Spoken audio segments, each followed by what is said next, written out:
और उन जैसा ना बने।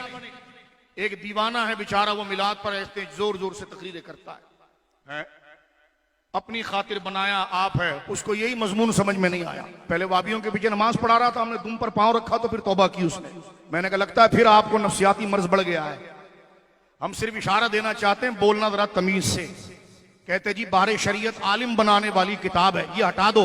मैंने कहा तू इतवार में पढ़ाकर मुफ्ती बनाता है, शर्म नहीं आती? और बाहर शरीयत की किताब पर हमला, और इल्म बेचारे का इतना है। मैंने कहा मौली साहब हमारी शागिर्दों से अकीदा पढ़ो, आपको अकीदा नहीं आता है, मानो इस बात को। कहते हैं जी अबू बकर सिद्दीक की अफजलियत का अकीदा जमहूर है।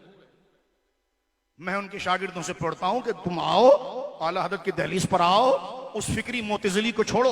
उस बेचारे को पता ही नहीं, उसका नफ्सियाती है कि मैं बहुत बड़ा शेखुल इस्लाम हूं। मैंने कहा तुम नहीं हो तो अपने जूते में आ जाओ, आपको आपकी नफ्सियात मार रही है, आप में वक़्त नहीं है, आपको पता ही नहीं। कहते जी सीना तान कर कहते हैं हम रसूलुल्लाह के जन्नत रसूलुल्लाह की। तो अबे मुफ्ती इसमें कौन सी गलत बात है?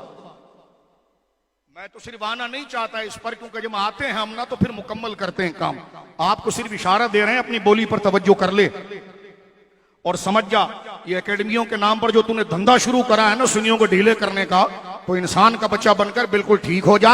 हम सिर्फ इशारा दे रहे हैं कि तमीज से, कभी सैयदना सिद्दीक अकबर की अफजलियत के लिए गलत मसला, कभी सरकार की शफात के लिए गलत मसला, कभी मिलादुन नबी के लिए गलत तशरीह, गलत ताबीर। मैंने कहा उनके इसलिए मैं कहता था कि देव की दोस्ती अच्छी नहीं, टीवी की मोहब्बत में वहाबियों की दलाली ना कर, पूरा सुन्नी टीवी पर भी बन और बाहर भी बन। लिहाजा यही पैगाम तेरे और तेरे कारिंदों को दे रहा हूं। लिहाजा हम इस तरफ नहीं आना चाहता तो मैं उस मौजू पर तुझे बिल्कुल साफ करता, लेकिन मैं इशारा दे रहा हूं अपनी जुबान को संभाल ले। तुझसे तो हुजूर के इल्म गैब पर भी बात करनी है हमने कि तू हुजूर को आलम नहीं मानता, अल-अयाज़ु बिल्लाह। वही अकीदा जो बराहन कातिया का है, हमने तो ये भी बात करनी है। हमने तो ये भी बात करनी है कि अफजलियत अबू बकर सिद्दीक को तुम जमहूर कहते हो, जबकि वो इजमाई कती अकीदा है। पढ़ाते आला हजरत के नाम पर हो, वो 6-6 महीने के मुफ्ती बनने से बेहतर है सुन्नी बनकर घर में ही रहो भाई। तवज्जो है आपकी? लिहाजा जलसों में गला फाड़ने की बजाय कुछ पढ़े मुफ्ती साहब, पढ़े। तकरीर आपका शोबा नहीं, आपको अकीदा बताना आपका काम ही नहीं, और आप इन चीजों को छोड़ दीजिए। आपको तो आला हज़रत का जुज़विया इसलिए समझ में आया कि नमाज किसके पीछे पढ़नी है, तो घुटना टेक कर अकाबिर के सामने माफी मांग ली आपने। तो लिहाजा हम सिर्फ ये कहना चाहते हैं कि चुप करें आप। सिर्फ हमने झटका दिया था तो बगैर मुनादरे के माफी हो गई थी। लिहाजा हम आपकी खिदमत में फिर कहना चाह रहे हैं कि जो शेर है, ये जो मामलात है, ये तुम्हारा फन ही नहीं है। तुम हो खुश्क दिमाग के, तुम्हें क्या पता इश्क क्या होता है, ताबीरात क्या होती है, जिस तरफ आप जा रहे हैं वो हैसियत क्या होती है। खैर आगे चलिए। ये सारा जख्म कब लगता है? जब बंदा अगलों से अगियार से मुतासिर हो। ये अगियार से मुतासिर होने की चीजें हैं, तवज्जो है।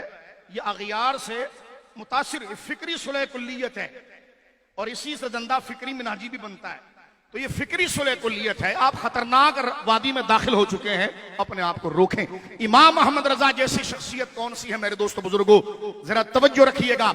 ये वो हस्ती मुबारक है कि सिर्फ ये खुदा के दुश्मनों से बचाती ही नहीं, बल्कि उनके करीब जाकर बंदा हो हमारा लेकिन फिक्र उनकी रखे तो उस रेड लाइन से भी बचाती है। क्योंकि खरबूजा खरबूजे के साथ बैठकर रंग बदलता है, इसलिए बदमजहब की सोहबत, उसकी किताब, उसकी दिलचस्पी उसके आगे देकर ललचाना अच्छी बात नहीं है।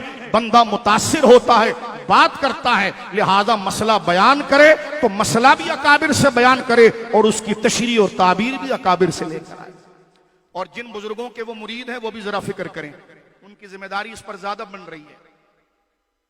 क्योंकि बुलाकर उनको ऊंची कुर्सी पर आप बिठाते हैं, आप पूछिए कि ये जुमला नहीं कहना चाहिए, इससे बहुत बड़ा अकीदे का तजाद और फसाद लाजिम आता है।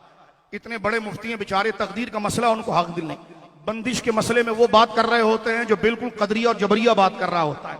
आपको नहीं आता अकीदा, आप अकीदा सीखें, आप किस हद तक जाकर बात को निपटाते हैं। लिहाजा मैं ये कहना चाहता हूं कि जो तोलबा ऐसे शख्स के पास जाने से रुकें, ऐसे मशकूक और मरीज जहन से पढ़ना अपना अकीदा खराब करना है। लिहाजा ऐसे शख्स से ललचाकर इल्म उससे हासिल करें, इल्म उससे हासिल करें कि जिसको अहले सुन्नत का नज़्म और तवाज़ुन और बैलेंस पता हो। और ये कोई खिलाफ वाक़े तकरीर नहीं, ये फिक्र इमाम अहमद रजा की बात हो रही। मोहम्मद अली मुंगेरी भी खुद को सुन्नी कहता था, तवज्जो है आपकी। वो खुद को सुन्नी ही कहता था। इमाम अहमद रजा के इख्तिलाफ की वजह क्या बनी? वो गलत तशरीहात बनी। अल्लाह अकबर। अब बात मसाइल तक नहीं रही है, मैं उनके कारिंदों को कहना चाहता हूं, बात अकीदत तक पहुंच गई है। यहां दुनिया से रावजियों से जंग हमारी अफजलियत के मसले पर है। तू दीवाना आदमी, तू उसको जमहूर कहता है, कल जाकर तू कहेगा ये तो मसला ही लिगैरी ही है, ये तो जरूरत के एतबार से बन गया, फी नफ्स ही कोई चीज नहीं है। तो ऐसे कमजोर और मरीज जहन से पढ़ना, ये तो बंदा अपनी आखिरत को तबाह करेगा कि ना जाने वो क्या पढ़ा रहा है। लिहाजा मेरे दोस्तों, अब मैं बात पर दोबारा आ रहा हूं, तवज्जो के, ये उसकी तशरीहात ताबीरात, और आप सामने इस मसले को हम जो जिक्र कर रहे हैं, इस बात पर जरा गौर कीजिए। जो 4-4 करोड़ रुपए देकर उनका कर्जा माफ करा रहे हैं, उन एनजीओ को भी सोचना चाहिए कि किसको पाल रहे हैं आप। जो है हाजियों का कर्जा आप उतार रहे हैं, ये ज़कात तुम्हारे बाप की थी, तो लिहाजा आप भी फिक्र करें, जब चंदा देते हैं तो फिर देखें भी कि पढ़ाया क्या जा रहा है, बोला क्या जा रहा है। आप भी ये रहें, ऐसा ना हो कि आप पर बोलना हम पर वाजिब हो जाए। हम सिर्फ ये बातें कर रहे हैं, और ये बात करना हक है। जब माशरे में अकीदे की खराबी की बात आ जाए तो शरीयत अमर बिल मारूफ और नही अनिल मुनकर को वाजिब करती है। नफसानी ख्वाहिश नहीं, उस वजूब के बात पर बात कर रहे हैं। नाम इसमें तब्दील होने से कोई इसमें तब्दील नहीं हो जाता। लिहाजा हमारी किताबों में मुबालगा और इसमें तब्दील की तारीफ अलग अलग लिखी गई है, उसको हजरत दोबारा पढ़ लें और मौजूदा उलमा के अंदर अपने मकाम को समझकर अपनी खाल में वापस आ जाएं।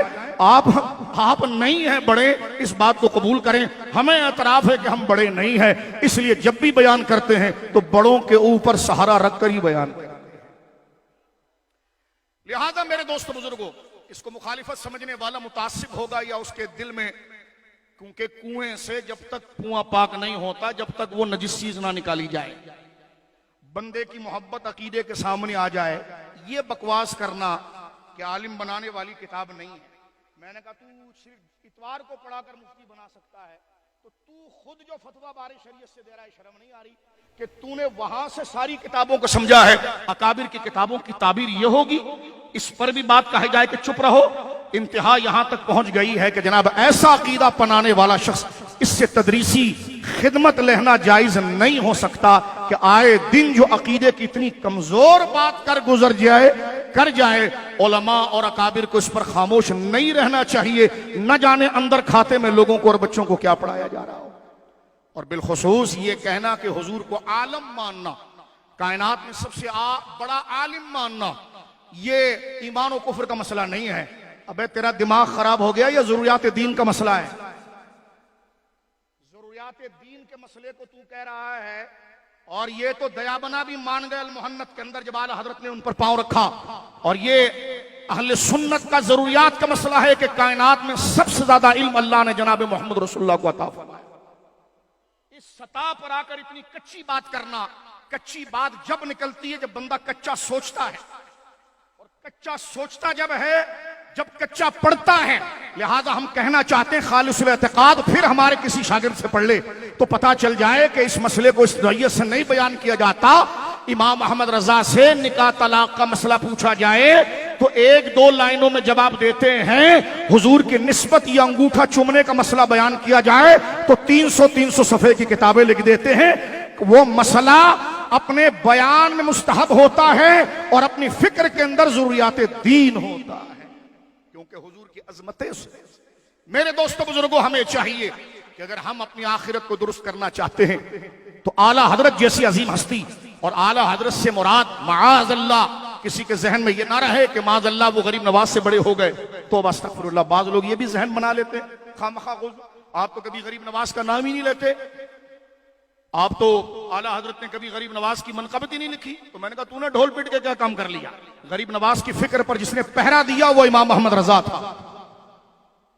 कितना बड़ा इल्जाम और झूठा। मैंने कहा तुम्हारे अंदर बात और है, इसलिए कि इमाम अहमद रजा ने शरीयत में तुम्हें कस कर रखा कि पीर हो तो शरीयत पर चलोगे, मुरीद हो और तुम्हें यह नहीं चाहिए, तुम्हें चाहिए कि यूनिफॉर्म बन के पहनकर पीर बने, बाद में जो चाहे डिंगा मस्ती करें। इमाम अहमद रजा रसूलुल्लाह की शरीयत का वो वफादार है। वो कहता है कि जब मनसब शरीयत का है तो उसकी शरायत, उसके जवाबित और उसके तमाम नज्म का ख्याल रखना पड़ेगा। इसलिए उमूर बिदआ पर सबसे पहले बर्रे सगीर पाक व हिंद के अंदर इस्लाम के खिलाफ गलत रसूमात का तफसीली रद्द जिसने किया है वो इमाम